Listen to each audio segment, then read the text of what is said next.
we're not seeing rates come down at all. I don't think that's going to happen probably until 2027. So, rates are still decent in the whole scheme of things. If you actually go and look at historical rates, chat GPT, that thing, look it up. I mean, it'll.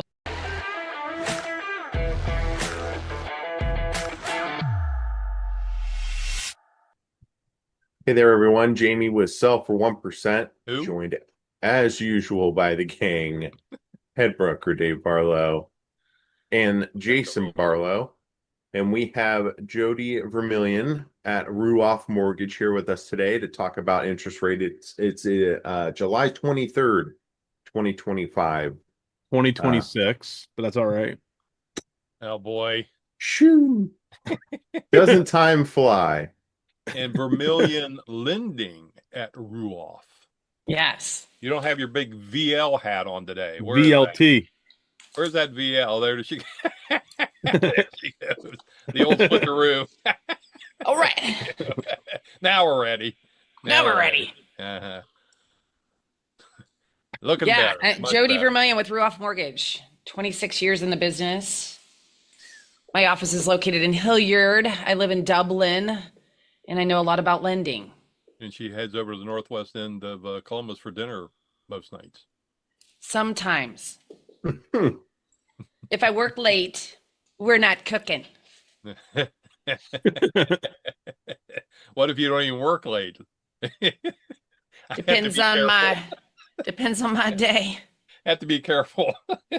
My wife watches these. What if you don't work? Oh no! Oh boy, he's in trouble now. Here we go. All right, enough of the tomfoolery. Sorry. Yes, we are here obviously to give a market update.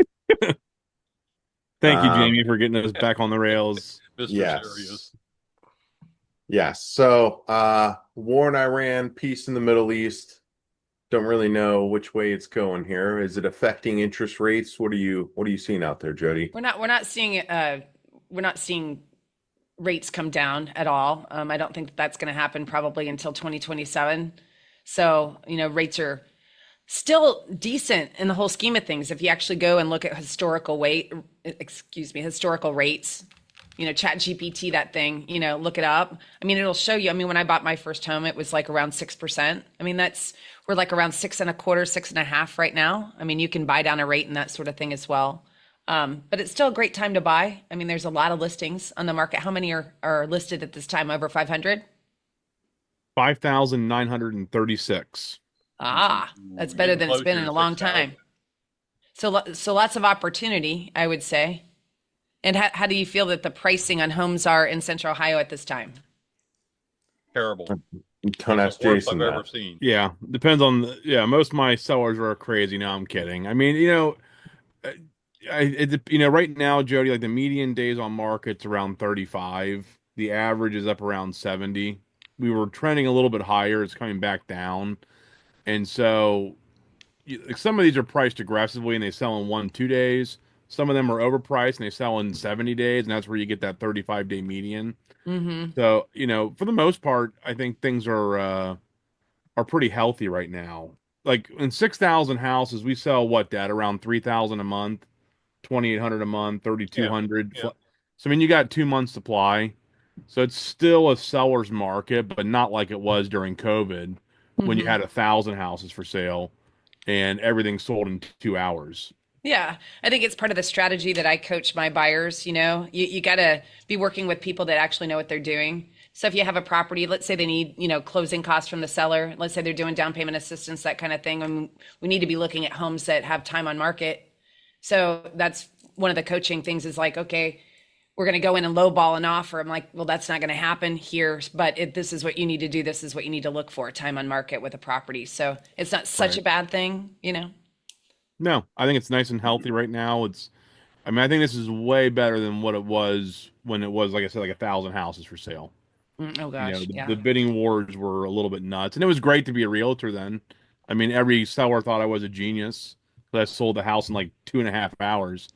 But this is, I think, a much more sustainable market right now. Yeah. Our average close days for Roo-Off is actually 16. It seems most of my deals seem to go pretty quick. I'm not getting any contracts that are over 30 days at this point. So we're So still, you're saying that you guys, when you get the contract to your closing dates, 16 days, as a 16 company, our average is six. business days. Correct. Okay. Yeah. So about Yeah. 3 weeks. Mm-hmm. All right. Yeah. Have to I mean, if, qualify if some it's of a this stuff special here. kind of program, I always, dial in and communicate, believe it or not, with our with our realtor What? partners, that sort of thing. What? But if it's a special kind of loan that warrants more days, that's a communication that you have prior to. Sure. But yeah, on an average, we're running 16. That's Well, pretty good. so you're not like calling day before closing and saying, by the way, this is an OFA loan and they're backed up 35 days. So, I mean, I find myself updating Jody the knows better lenders than to on make OFA that turn call. times right now, which is crazy. Well, literally, so OFA, it's not their job to let everybody know that they've bottlenecked themselves. You know what I mean? But they do put out their turn times and they do put out information on what day Right. the loan Which was files submitted. they're What working through. correct? I've learned a Yeah. lot about this in the last 3 weeks. So Oh, my that's job, right. I mean, we literally sent out an update to a bunch of referral partners that we have. You might have received the email letting everyone know what's going on, and that we do have a solution. So hopefully people will pay attention to it because I mean, you can literally, if you negotiate a contract, you've got a closing date. Let's say the seller has a backup offer, you can lose the deal. You can Yep. lose this property that you fell in love with. So if you're not paying attention and you're not being proactive with your client and what they need, in order to keep this property intact for this closing date, you might lose out, on a transaction. So Yeah, I think I've reached out to everybody I was working with. I've flipped 3 files over to HomeNow because it's a pretty good program. Rates are better than OFA.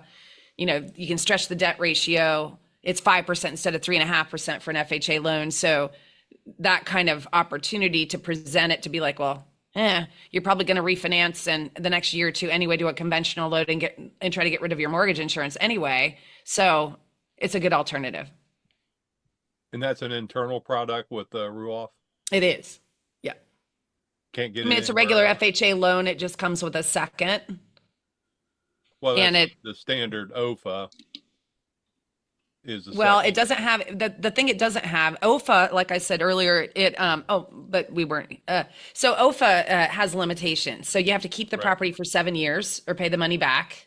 Right. Your debt ratio, if you're in between 650 score, is what you need is a 650 score. 650 to 679, your max debt ratio is 44.9. If your credit score is 680 and higher, then you can go up to 49.9. And this HomeNow program, you can go up to 55% debt ratio and you only need a 600 score. So there's limitations. You don't have to keep the property for a period of time with HomeNow. As OFA, again, 7 years is the amount of time you have to keep your property. So And how much will OFA give us for down payment assistance versus for an yours? FHA loan, it's 3.5%. For conventional, it's only 3. Whereas it used to be an option of 2.5 or 5%. Right. And what is your guys's? 5, So just straight up 5. 5%. And you're saying I don't have to keep the house for a certain period of time? No, I mean, if you're looking to refinance for FHA loans, you have to wait a year. But Right. as far as having to keep the home for 7 years like OFA, you don't have to do that. Okay. Yeah. Pretty good. Yeah. So I think it's a great alternative. I mean, like I said, I've just flipped, I think 3 to 4. I think we're looking at a 4th one over to that at this point as a better alternative, and they can keep their house and not Does lose that it. stay in And your 16-day closing time frame? we can close those fast. Yeah. It's just like a regular FHA loan.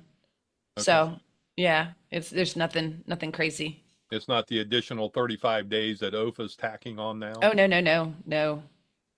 Yeah. Like I said, I just grabbed one that, from a different lender that didn't have the alternative or wasn't presenting it, wasn't paying attention to it or any of that. And I reached out to the agent. I'm like, hey, just doing my regular follow-up. where's this person? Oh, they went into contract and blah, blah, blah. I'm like, oh, hold on a minute. I helped fix this guy's credit. I've been in touch with him. I followed up with him every week. How'd that happen? And so anyway, at the end of the day, I now have the loan and we're taking him home now and getting him closed on time and he's happy. So I thought you were going to get the old Dear John letter. no. Thanks for all you did for us, Jody. Right. Fixing my credit and all the things. Yeah. Yeah. It's really good when it happens when, I've been doing this for a long time. I built a reputation over time. People know that I do what I say I'm going to do. They know I do my job, do my diligence, checking income, assets, all the things. And it's really bad when you are working on a weekend, just like you guys do at the grocery store, run home, get on my computer, issue this pre-approval, call the listing agent, talk to them about my buyer, how strong they are, all the things, sing the praises and all the things. And then they go use another lender. So I get them into contract and then they skip. That's the worst. Well, you can go to Stone's and have a nice dinner and a cocktail and release all that energy. No, I send my sharpshooter. No, I'm just kidding. There you go. Yeah. Pew, pew, pew. There you go. That's all good. So what I'm seeing out there, if anybody cares, gas prices. What are you seeing out there, Dave? Way the hell up there. I was seeing 330, 329. I think BJ's up here on 23 was 309 or something, and now it's back up to 399. Yeah. Yeah, it's what are you talking about? Like weeks ago, say it's about $4. It was like right 2 now. weeks ago. Things were like settling in a little bit. We were, starting to see things, and all. Yeah, but now the Houthis are blocking the strait. Yeah, we got all this escalation going on again, and I was looking at the market here this morning at 9:30 when it opened, and there was a giant dump with the S&P just like fell off a cliff. One of the things, Dad, I was listening to was, the Fed didn't hike rates, and they're in this blackout period where they can't talk. But if you look at like the 10-year, the 2-year, and the 3-month, it is like they raised rates with how they've adjusted the last couple of weeks, and it's because of this conflict. Yeah. It was like the Fed ended up getting exactly what they wanted, and they didn't have to raise rates. The bond market did all the dirty work and the heavy lifting. Yeah, So I think very interesting. It's all priced in. A wait and see type attitude, and now we're kind of seeing that you have this escalation, and I just keep coming back that November 2nd's coming pretty quick, and they've got to get this thing wrapped up or it's going to be ugly November 2nd, because people's pocketbooks, they just don't want to put up with $4 gas.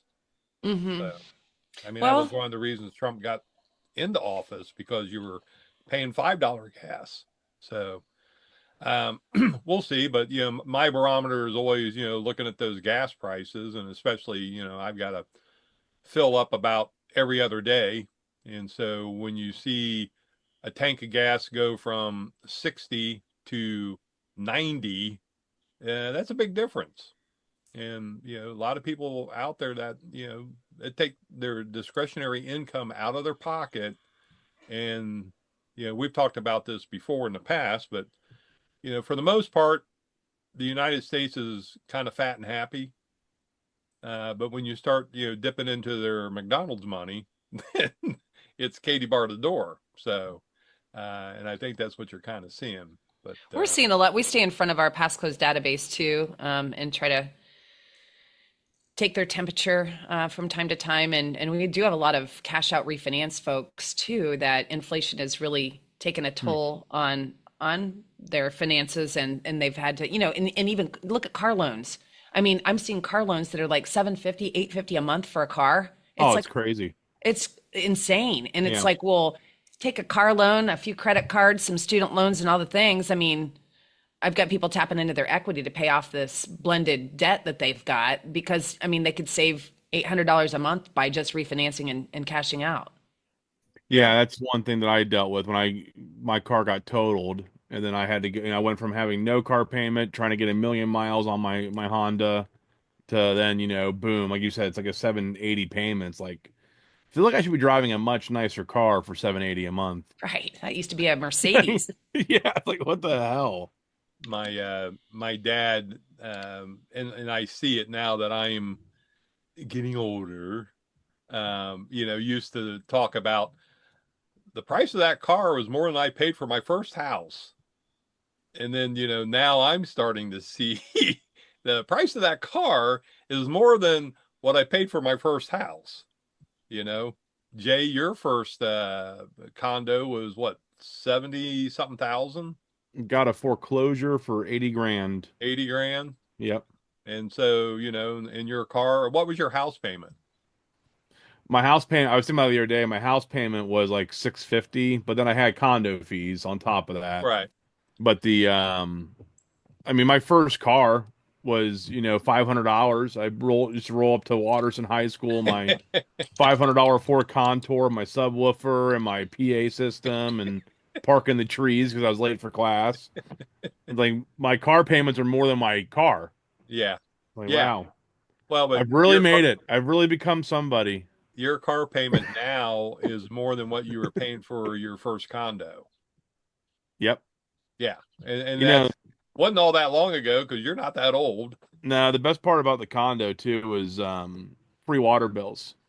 So when Yeah. me and the HOA president would have our wars and our battles, because I knew not to be dangerous. First time they fined me, for leaving the trash can out for like 2 hours too long, I started taking really long showers, really hot long showers. I'd preheat the bathroom. Those were the good old days. The water bill over there in building A is extremely high. Yes. And he just turned the water on, just let it run 24/7. Now, anyways, Jay Marinsky, what are you seeing on your buyer side? You've been busy. I think you told me yesterday you got a closing a day this week or something. I'm missing one today, but Oh boy, other than today, yeah, scheduled that's a good day. closing Good each week. day. Yeah. Buyers are picky, I would say. Yeah. Yeah. I feel like I'm showing per buyer more houses because they aren't in a position where they need to be rushed into putting an offer on the first thing they see. But then it's kind of a tale of two cities where if you see something really nice, other buyers are thinking the same thing, and that one ends up going in a day or two. And so it's kind of, if it needs a little bit of work, you need to put some sweat into it, a little bit of elbow grease. You have a time to make a decision, put in a, offer that works for you, negotiate on remedies, so on and so forth, and get a good deal. But if the house is turnkey, you got the quartz countertops, new vanity, walk-in shower, everything updated, those ones tend to be going fairly quickly, and you don't have the same amount of time. And so, yeah, I mean, it's kind of a strange market, and buyers want things to be turnkey. They don't want to put any more money into it. We don't want to have to update the kitchen. We'd rather be updated when we're spending the money on it. So that's kind of on the buy side what I'm seeing, and I'm sure you guys with your listings, you walk through a listing, you kind of know the tail of the tape through the walkthrough. Well, this one's going to sell, easily versus this one needs some updating. We're going to have to, make that adjustment on price to appeal to buyers. Right. That's kind of what I'm seeing. Well, one of the things that I started doing, I added it to my listing program that I built, is a 5-star rating. And I asked the seller, to rate each room as we kind of go through it. 1, it needs work. 5, it's perfect. And then, I let them tell me what they think and, give me a star, 1 through 5. And then that kind of helps offset to a certain extent the condition that you're talking about. Because if you walk through a house and every room's a 5-star, you're exactly right. That house is on the market for 1 day and done. If you have a 1-star home that you're trying to get a 5-star price, then that house sits forever and you never find a buyer. And so, the condition, I think, is the absolute key in today's market. And even, it used to be that, like back in 2008, which was that, high that we had right prior to the crash, we used to joke all the time, and we're selling houses with, shag carpeting, green flock wallpaper, and mirrors on the ceiling. And people were buying them. But then as you got into the foreclosure crisis, you couldn't give them away. And, the same thing that Jay was just mentioning in the COVID thing, we were selling houses $50,000 over asking, and, the house needed a lot of work. In today's world, I'm not seeing that.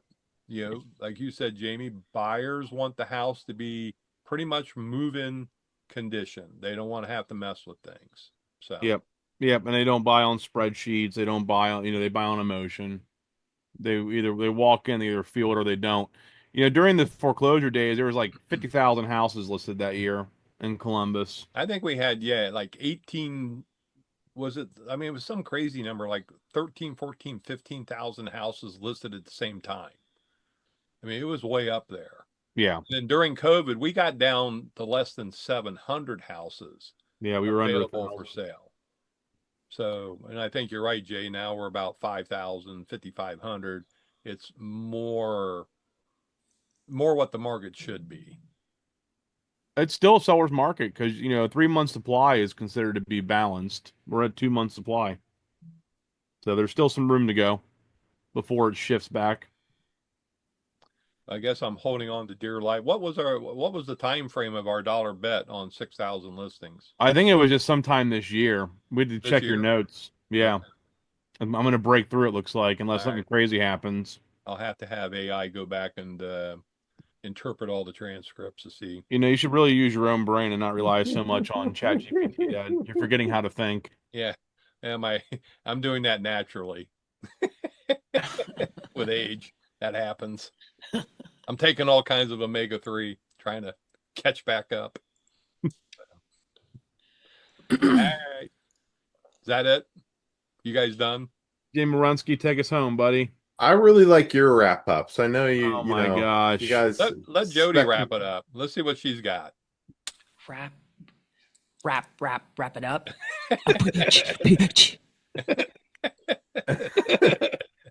Yeah, that's not bad. Not bad. Well, thank you guys for watching. I'll wrap it up since Jamie doesn't want to, and just potting off all of his responsibilities onto me. If you need a loan, you need a refi, give Jody a call. She's a problem solver. I've sent a couple people to her the last few weeks here. It's like people that need some guidance. Jody's your girl. She'll get it done. She's a kick-ass go-getter. So you need help, give Jody a call. If you want to buy a house, do not call me. Call Jamie. He's happy to drive you around in his car, take you to lunch, show you all the houses you want to see in a single day. If you have complaints about me, call Dad. He's always looking forward to dunking on me and hearing what I've messed up this week. And if you want to work with the most handsome realtor as voted by his peers 21 years in a row, give me a call. Our information's on the screen. Leave a comment below if you have questions. Like and subscribe.